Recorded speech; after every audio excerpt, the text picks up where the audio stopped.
हल्दी यानी टर्मरिक का इस्तेमाल जो है वो साल हा साल से चला आ रहा है। हमारे यहाँ भी हल्दी दूध इस्तेमाल किया जाता है। जब किसी को चोट लगती है, किसी को जोड़ों का दर्द होता है, ऑपरेशन के बाद लोग इसमें जो है इसका इस्तेमाल करते हैं कि ये सोजिश को कम करता है। साइंसी तहकीक में इसके हर जो है वो कुछ महीनों बाद इसका एक नया फ़ायदा सामने आता है। बहुत सारी तहकीकात में बहुत सारी चीज़ों के बारे में पता चला है कि ये फ़ायदेमंद है। मिसाल के तौर पे जोड़ों के दर्द में, सोजिश को कम करने के लिए, ग्लूकोज़ लेवल को कम करने के लिए, फैटी लिवर में इसका रोल जो है वो देखा गया है। पॉलीसिस्टिक ओवरी डिज़ीज़ जो है उसमें इसका रोल देखा गया है। सोज़िश की बीमारी जो है अंतड़ियों की, जिसे हम अल्सरेटिव कोलाइटिस कहते हैं, उसमें भी इसका रोल जो है वो देखा गया है। तो आज मैं आपसे ये चंद तहकीकात को जो है वो साइंसी तहकीक को शेयर करूँगा कि किस तरह कौन-कौन सी बीमारी में इसका कितना जो है वो रोल पाया गया है। और इसके बाद मैं आपको बताऊँगा कि इसकी कितनी डोज़ लेनी है, कितनी हद तक ये सेफ़ है, कौन लोग हैं जो इसका इस्तेमाल कर सकते हैं, किनको इसका इस्तेमाल करते हुए एहतियात करनी है, इसके साइड इफ़ेक्ट्स क्या हैं, किन-किन दवाइयों से इसके इंटरैक्शंस हैं, कौन-कौन इसको इस्तेमाल करते हुए एहतियात करे। इस सब के बारे में आपसे आज मैं इसके बारे में बात करूँगा। मैं डॉक्टर राजा इकरामुल हक हूँ, मेरे जिगर का स्पेशलिस्ट हूँ और एज़ असिस्टेंट प्रोफ़ेसर काम करता हूँ फातिमा मेमोरियल हॉस्पिटल लाहौर में। अच्छा, हल्दी की जो सबसे जो ठोस और अच्छी लेवल की जो है वो तहकीक है वो जोड़ों के दर्दों में पाई जाती है। इसमें कंपेयर ये किया गया है कि जो लोग कुछ लोग जो है वो दर्द की दवाइयाँ ले रहे थे, कुछ लोगों ने हल्दी का इस्तेमाल किया। तो उसमें देखा ये गया कि दोनों का जो इफ़ेक्ट है वो इक्वल था, एक जैसा था। और उसमें इंटरेस्टिंग बात ये है, दिलचस्प बात ये है कि जो लोग हल्दी इस्तेमाल कर रहे थे वो रिलीफ़ तो उतना ही मिला उन्हें, लेकिन उनमें जो साइड इफ़ेक्ट्स थे वो दवाइयों की निस्बत, यानी जो ये डिक्लोफेनेक और बाकी दर्द की दवाइयाँ हैं, ब्रूफेन वगैरह, उनकी निस्बत साइड इफ़ेक्ट्स जो थे वो 12% कम देखे गए। तो यहाँ पे ये बात बहुत अहम है कि ख़ास तौर पे वो लोग जो बहुत सारी मुख्तलिफ़ बीमारियों की वजह से, जैसे अगर किडनी डिज़ीज़ हो, गुर्दों का मसला हो, मैदे की तेज़ाबियत का मसला हो या मैदे या आँत में से ब्लीडिंग का मसला हो, तो वो लोग जो है, या दिल की बीमारी हो, वो लोग जो एनसेड्स हैं, यानी जो दर्द की दवाइयाँ हैं वो नहीं ले सकते हैं। तो उनके लिए बहुत ही अच्छा मुतबादिल साबित हो सकता है।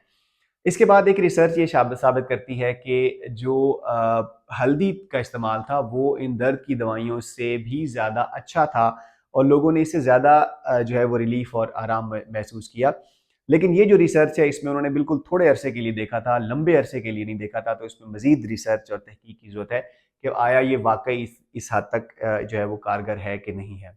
और तहकीक से ये चीज़ साबित है कि जो करक्यूमिन है, यानी कि जो एक्टिव कंपाउंड है हल्दी के अंदर, वो ग्लूकोज़ लेवल को कम करने में हेल्प करता है। और ये किस तरह करता है कि ये जो ग्लूफ़ोर ट्रांसपोर्टर्स हैं उसके ज़रिए ये ग्लूकोज़ लेवल को कम करता है और ग्लूकोज़ को शिफ्ट कराता है सेल के अंदर इन एडिपोज़ सेल्स, जो कि यानी फैट सेल्स होते हैं, और इसके अलावा स्केलेटल मसल यानी पट्ठों के अंदर इसको शिफ्ट कराता है।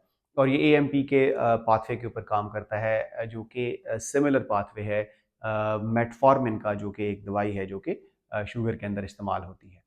इसके अलावा क्या करता है ये कि जो पैंक्रियाज है उसके ऊपर जो है वो जो ग्लूकोज ट्रांसपोर्टर्स होते हैं उनके ऊपर काम करता है, और उससे क्या होता है कि जो इंसुलिन की प्रोडक्शन है, यानी कि इंसुलिन का जो रिलीज़ है, उसे ये बेहतर करता है।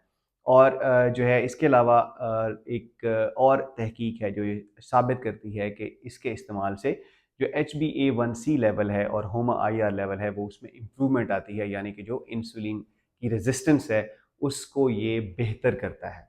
तो इन सारी चीज़ों के नतीजे में ये जो शुगर कंट्रोल में भी इसका रोल देखा गया है। इसके बाद जो है वो पॉलीसिस्टिक ओवरी डिज़ीज़ में भी जो है वो इसका बहुत ज़्यादा रोल है, जिसमें इंसुलिन रेजिस्टेंस होती है, जिसमें वज़न बढ़ता है। तो उसमें देखा ये गया है कि जो ख़वातीन हल्दी ले रही थीं, उसमें देखा ये गया है कि तकरीबन 12 हफ़्ते के इस्तेमाल से उनके वज़न में भी कमी आई, उनके अंदर जो है वो इंसुलिन सेंसिटिविटी जो है वो इम्प्रूव हुई, इंसुलिन रेजिस्टेंस जो है वो कम हुई, और उनके अंदर जो फास्टिंग शुगर का लेवल था, ग्लूकोज़ का लेवल था, वो भी कम था। और इसके अलावा एक और तहकीक भी ये भी देखा गया कि जो लोग जो ख़वातीन इसको मेटफॉर्मिन दवाई के साथ ले रही थी, उसमें इसका इफ़ेक्ट जो है वो उसके साथ बहुत ही ज़्यादा अच्छा जो है वो देखा गया, और उसके नतीजे में जो है उनकी सारे जो पैरामीटर्स थे वो बेहतर हो गए। इसके बाद इसका रोल जो है वो जो फैटी लिवर डिज़ीज़ में है, जिसे आजकल जो है वो मेटाबॉलिक एसोसिएटेड जो है वो लिवर डिज़ीज़ कहते हैं।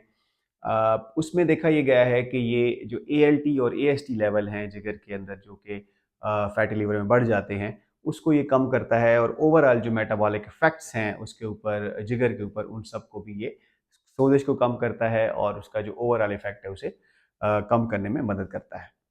अब देखना ये है कि आप इसका इस्तेमाल कैसे कर सकते हैं। देखिए जो हल्दी है, जो आमतौर पे जो आपको पाउडर की फ़ॉर्म में मिलती है, वो एक जो है वो उसका होल कंपाउंड है, लेकिन जो करक्यूमिन है वो इसका एक्टिव इंग्रेडिएंट है, यानी कि उसके अंदर जो एक्टिव कंपाउंड पाया जाता है, जो असल मेन काम करता है, जो सारी तहकीक में जो देखा गया है वो करक्यूमिन है।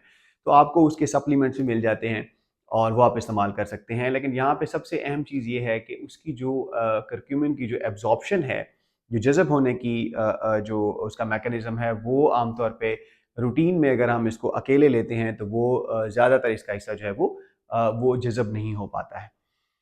तो उसको जज़ब करने के लिए जो चीज़ चाहिए है वो है पेपरिन, जो कि काली मिर्च है, ब्लैक पेपर है, उसके अंदर पाया जाता है। तो आजकल आपको ऐसे सप्लीमेंट्स भी मिल जाएँगे जिनमें इन दोनों का कॉम्बिनेशन होगा और देखा ये गया है कि जो पेपरिन है अगर आप साथ में लेंगे करक्यूमिन के, तो उसकी जो जज़ब होने की जो शरह है उसमें 2000% तक जो है वो इज़ाफ़ा देखा गया है। तो ये मसला हल हो गया। तो आपने जब भी लेना है इसको उसके साथ लेना है, पेपरिन के साथ लेना है।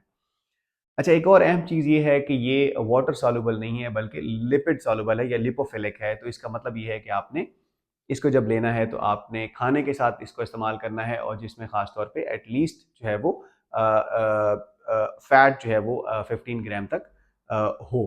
तो तब ये जो है वो जज़ब होगा। तो इसको आम आप सादा पानी के साथ जिस तरह लेंगे तो उसकी जज़ब होने की जो मिकदार है वो कम से कम होगी।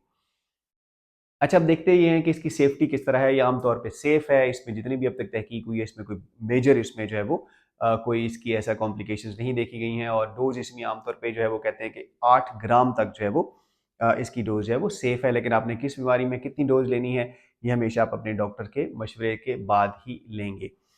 साइड इफ़ेक्ट्स की अगर हम इसकी बात करें तो इसमें आम तौर पे जो है वो पेट के साइड इफ़ेक्ट्स हैं, जिस तरह के पेट का दर्द है, जिस तरह मतली कैफ़ियत हो सकती है, लूज़ मोशन या डायरिया हो सकता है। इसके अलावा ये मैदे के तेज़ाब को बढ़ाती है, तो रिफ्लक्स जो है वो बढ़ सकता है। जिसे ये तेज़ाबियत हम कहते हैं या रिफ्लक्स का प्रॉब्लम है या GERD जिसे हम कहते हैं, उसमें ये जो है वो उसके मरीज़ जो है उसको ना लें। अगर आपको पित्ते की पथरी का मसला है या आपको जो है वो गुर्दे की पथरी का मसला है, तो भी आप इसका इस्तेमाल जो है वो उससे गुरेज़ करें। अगर आप खून पतला करने वाली दवाइयाँ लेते हैं जैसे एस्प्रिन वगैरह है या लोप्रिन है या एस्कार्ड है या इसके अलावा जो दूसरी जो है वो नोक्लॉट वगैरह जो क्लोपिडोग्रिल है मेडिसिन, वो अगर आप लेते हैं तो उसका ये इफ़ेक्ट जो है उसको बढ़ा सकती है। इसके अलावा और खून पतला करने वाली दवाइयाँ हैं जैसे वारफरिन है, जैसे ज़ेराल्टो है, जैसे इसके अलावा जो है ना और जो है वो खाने वाली दवाइयाँ हैं खून पतला करने वाली, वो भी जो है इसका साथ उसका इंटरेक्शन होता है और उनका इफ़ेक्ट जो है बढ़ा सकती है और जो है उससे ब्लीडिंग हो सकती है। तो अगर आप ये चीज़ें ले रहे हैं तो हमेशा अपने डॉक्टर से मशवरा करें। इसका इस्तेमाल जो है वो आप किस तरह करते हैं, आप कौन-कौन सी चीज़ों के लिए इस्तेमाल कर रहे हैं और कौन-कौन सी सप्लीमेंट पर उसका इस्तेमाल करते हैं, उसके क्या-क्या रिज़ल्ट्स हैं, ये लाज़मी आपने कमेंट करना है। खुश रहें, सेहतमंद रहें। अल्लाह हाफ़िज़।